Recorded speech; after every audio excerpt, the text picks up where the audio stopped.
Okay, wow, the snap challenge, 6 hours a day for 30 days. I love a good challenge. My friends say I'm very competitive, and if they present something to me, I'm going to take on the challenge. Yeah, I took on this challenge, and it was, to say the least, I mean, it was eye opening, it was rewarding, um, I had fun with it because I was able to create and do some different things that I typically wouldn't do. But I just wanted to show you, these are the items. If you remember the first initial pantry or shopping spree pantry run, there was a whole table. There was a whole table of all the items that I actually purchased for under $180. My goal was to spend under, so I'd have a cushion. And so if you remember, $167 was spent, and the entire table in the beginning was filled. And so this is what we have left of the remaining items. I would say we did a very good job. And these are things that I actually can use if I go on round two of another shopping experience. And these are chickpeas. I'm actually going to freeze these. If you remember in the bag, we had three dried types of beans. Chickpeas was one of them. This is actually frozen because I made these last week, but this is the remaining amount of the black eyed peas that we had in that bag that I made. And we used all the black beans. Of course, we have plenty of oatmeal left and rice, and then our staple seasonings.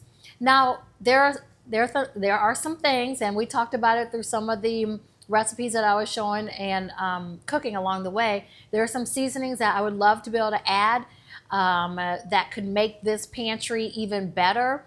And instead of paprika, we're gonna, on the next one for sure, get smoked paprika. We're gonna get cumin. We're gonna get probably some I say cumin, turmeric.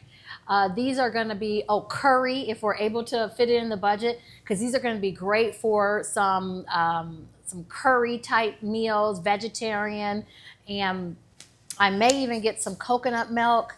And hopefully I'll be able to squeeze in some other fresh produce that we can actually incorporate in the beginning and implement throughout all the recipes. But you see that sweet potatoes, white potatoes, these are great staple items to have, and we get them in the big bags.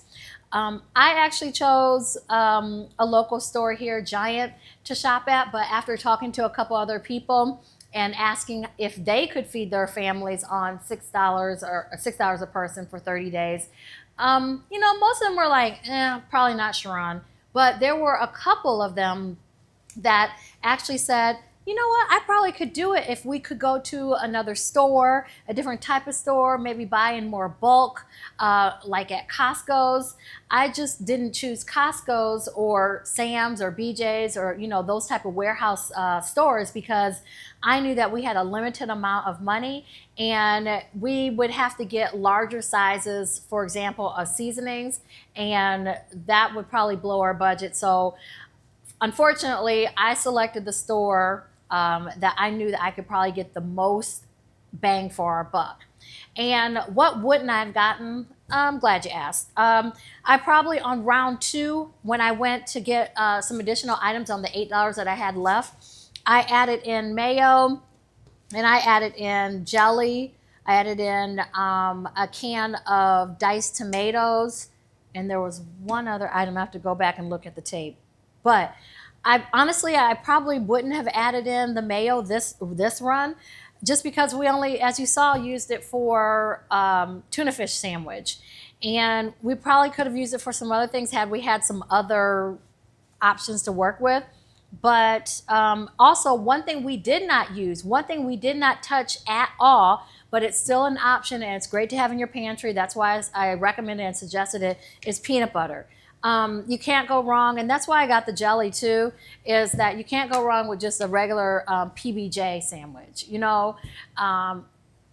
Late at night when you're hungry, or in the morning, you can take a piece of toast and spread some peanut butter on it. That's protein. Hey, I do it all the time. So we didn't incorporate it this time around, but next time we will. And then one other thing that I didn't use a ton of, even though I used some of it, was this oat milk, the vanilla flavored. We used it, if you remember, for our smoothies. It's going to be great for that. And maybe not get the vanilla flavor. We could use it for some other recipes, some sauces. But all in all, I think we did a pretty good job. Stay tuned and see the final count of all the meals that were actually created and produced. And I think you'll be surprised. You know, the whole goal was obviously $6 a day for 30 days, so $180. But was to have something that was good, have something that was filling, have something that was healthy. And those were all the items that I tried to check off every time that I created something or prepared something. And so with the options that we have, you know what? I think we did a very good job. But you know what? Like I mentioned before in many of the other episodes, is that not everybody can cook like this initially. Now that you're watching Cooking with Cheron, you can too cook like this on a budget. Follow along, and I'm sure we're going to think of many more options.